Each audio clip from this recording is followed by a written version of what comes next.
लेकिन एक ही घर में रहते।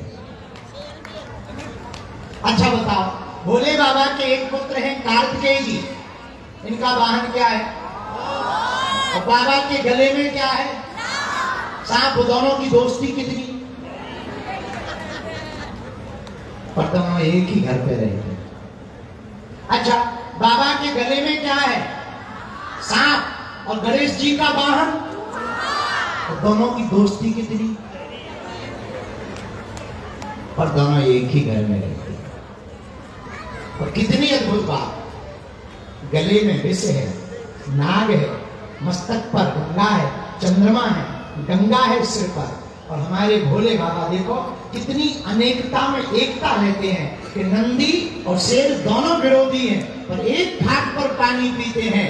मोर और सांप दोनों विरोधी हैं पर एक घाट पर पानी पीते हैं। सांप और चूहा दोनों विरोधी हैं पर भैया दोनों एक घाट पर पानी पीते हैं। यही भोले बाबा का गृहस्थ का सूत्र है कि विचार भले ही अलग अलग हो गए भैया, मतभेद भले ही हो गए पर मन भेद नहीं होना चाहिए।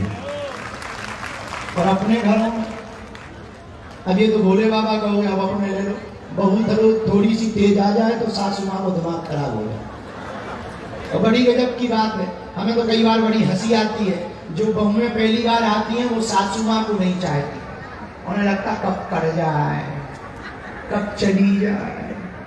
एक बार हम यही कथा कर रहे थे पूर्व जन्म में, तो एक बहन जी, आप लोग नहीं हो, आपकी बात नहीं कर रहे, वेस्ट इंडीज की बात बता रहे। एक बहन जी आई, बोले महाराज हम घर पे जाते हैं, बहुत गाली बकती हमारी सासू माँ, खराब है। हम कहा क्या बात है? बोले पता नहीं, गाली बकने लगती। हमने कहा कोई बात नहीं, कथा सुनती है? बोले सुनती हैं। हमने बोले महाराज हमने सुना कि आप कुछ जानते मानते हो, कोई मंत्र बता दो, लड़ाई ना हो, कलेश ना हो। हमने कहा कल आना, हम तुम्हें एक बोतल जल देंगे अभिमंत्र। एक पानी का बोतल लिया हमने, शक्कर वक्कर डाली। हम कहा बहन जी जैसे घर में एंट्री करना 2 ढक्कन पी लेना, शर्त इतनी है ये अभिमंत्रित जल है, गले से नीचे नहीं जाना चाहिए, बाहर उबलना है।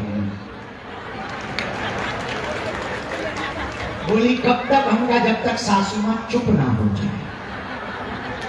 और वो गई सासू माँ की रोज की आदत, खूब आ गई गुजारनी, बड़ी बाबाओं के चक्कर में पड़ी, ये बकने ही वाली थी तब तक जले आ गया। 2 ढक्कन लिया।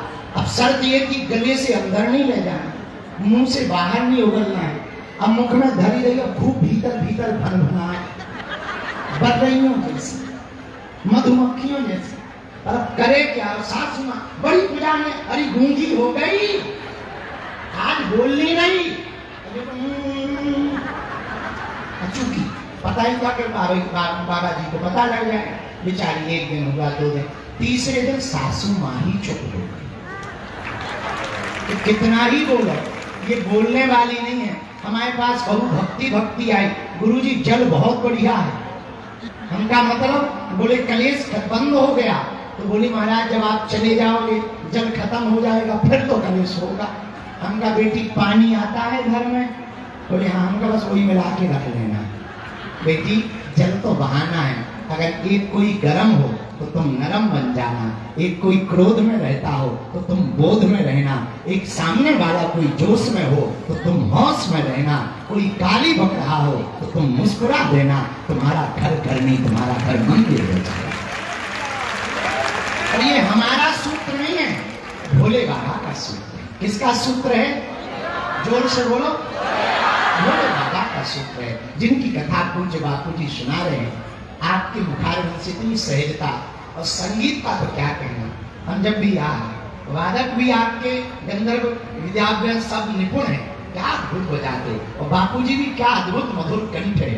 ऐसे लगने लगता कि सुनते ही रहो, सदा सुनते रहो। ऐसे पूज्य बापूजी, जिनका भजनमय जीवन, जिनका सरलमय जीवन, जिनका सौम्यमय जीवन, जिनका सहजमय जीवन, इस जीवन से हमें बहुत कुछ सीखने को मिला अपने जीवन में। और हम अपने जीवन में पूज्य बापूजी का एक सूत्र अक्सर बोलते हैं, हमें आंदोलन नहीं करना है, आंदोलित करना है।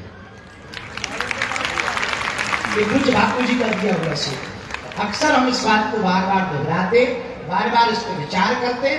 जिस दिन बापूजी ने हमसे बैठे थे, संवाद चल रही थी, खूब रात भर जगह महाकुंभ में, पूरी रात ऐसे उल्लुओं जैसी निकली, जगते रहे।